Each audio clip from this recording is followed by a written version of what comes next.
गांव में एक बड़ा सा परिवार था जिसमें सब साथ रहते थे।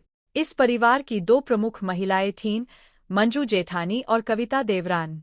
दोनों का स्वभाव एक दूसरे से बिल्कुल अलग था। मंजू शांत और संकोची स्वभाव की थी, जबकि कविता चुलबुली और तुनक मिजाज।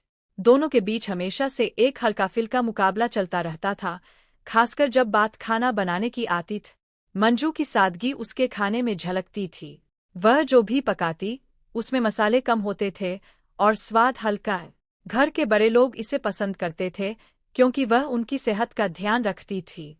वहीं दूसरी ओर कविता के हाथों में तीखेपन का जादू था।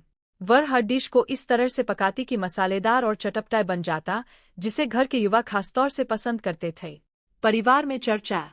रोज सुबह का नाश्ता हो या रात का खाना, मंजू और कविता के बनाए खाने की तुलना हमेशा होती रहती। घर के लोग मजाक मजाक में कहते, देवरानी का खाना जुबान पर झट से चढ़ जाता है और जेठानी का बस पेट भरता है। यह सुनकर मंजू मुस्कुरा देती, लेकिन कहीं न कहीं उसे यह बात चुभती भी थी। उसे लगता था कि उसकी मेहनत का सही मूल्यांकन नहीं हो रहा। कविता को यह सब बातें सुनकर मजा आता है। वह हंसते हुए कहती, खाना तो दिल से बनाओ, मसाले का दम ही असली स्वाद है। और यह कहकर वह मंजू की ओर देखती, जो शांत रहती, लेकिन उसकी आंखों में हल्की असहजता साफ झलकती थी। एक दिन की घटना। एक दिन परिवार में एक छोटी सी पार्टी का आयोजन हुआ। यह मौका था छोटे देवर के नौकरी पाने का, और इस खुशी में घर में मेहमानों को बुलाया गया था। खाने का जिम्मा, जैसे हमेशा होता था, मंजू और कविता को सौंपा गए। दोनों ने अपने अपने तरीके से कई पकवान बना। मंजू ने हल्का, पौष्टिक और पारंपरिक खाना बनाया, जबकि कविता ने मसालेदार, चटपटी डिश तैयार की। जब मेहमान आए और खाने की तारीफ करने लगे, तो वही पुरानी बात उठी। कविता का खाना तीखा और जायकेदार है, और मंजू का फीका लेकिन सेहतमंद। मंजू ने इस बार चुप रहने की बजाय कुछ कहने की सोच। उसने हल्की मुस्कान के साथ जवाब दिया, सिर्फ स्वाद ही नहीं, सेहत भी जरूरी है। खाने का काम सिर्फ जुबान को संतुष्ट करना नहीं, बल्कि शरीर को ताकत देना भी है। मंजू की इस बात पर सभी चुप हो गए। पहली बार लोगों ने उसके नजरिए से सोचा।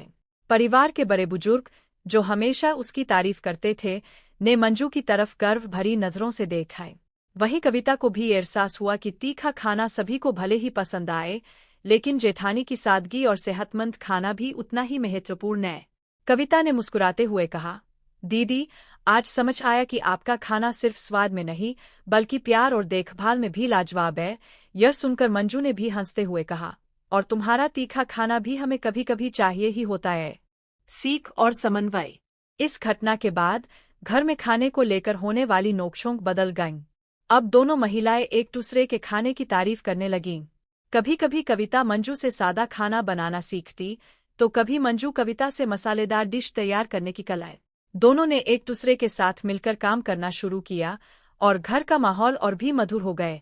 अब परिवार के लोग मजाक में कहते, जेठानी का खाना सेहत के लिए अच्छा है, और देवरानी का स्वाद के लिए। मंजू और कविता इस बात पर हंसकर सिर हिला देती, क्योंकि अब वे जान गई थीं कि खाना बनाने का असली मकसद सिर्फ जुबान का स्वाद नहीं, बल्कि पूरे परिवार को एक साथ बांधने का होता है। निष्कर्ष। इस कहानी से हमें यह सीखने को मिलता है कि जीवन में संतुलन बहुत महत्वपूर्ण है। सिर्फ मसाले और तीखा स्वाद ही नहीं, सादगी और सेहत का भी अपना महत्व होता है। मंजू और कविता की कहानी यही बताती है कि रिश्तों में भी इसी तरह का संतुलन जरूरी होता है। हर किसी की अपनी खासियत होती है, और जब हम एक दूसरे की विशेषताओं की सराहना करते हैं, तो परिवार और भी मजबूत होता है। इस तरह से देवरानी का तीखा, जेठानी का फीका सिर्फ खाने की कहानी नहीं, बल्कि रिश्तों में समझदारी और परिपक्वता की भी कहानी है।